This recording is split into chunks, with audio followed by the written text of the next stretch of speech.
Oysters are the architect of the estuary. You can see that so many things are connected to the ecosystem services that oyster habitat provides.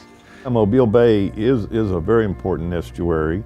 You know, most of our economically important species, whether they be finfish or shellfish, they spend part of their life cycle in the bay. Before the oil spill, we were already dumping a lot of petrochemicals into our environment just through stormwater runoff.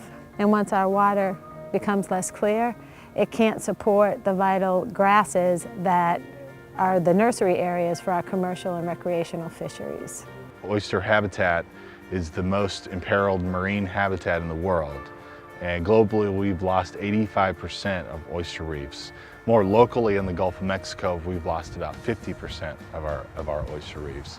The government and local organizations have done a lot to improve things in the bay. They've created a lot of reef areas, built oyster reefs. I was in the middle of building a 1 mile long oyster reef in Alabama when the spill hit. Our initial fear were visions of the oysters being blanketed with crude oil. It didn't really play out that way, but we put boom up like everyone else, and the boom actually created some problems for us. It would break loose from its anchoring and get into the marsh and then wash back and forth with the tides.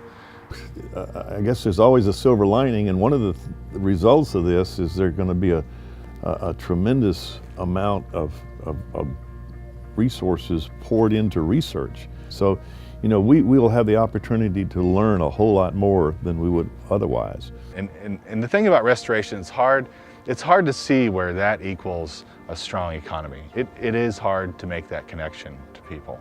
We're going to find out what the economic yield is on a mile of oyster reef. We're going to find out what that means for the community, and hopefully we'll be able to show that to people with proof saying, we knew that it worked, but here's why it works and here's how it works.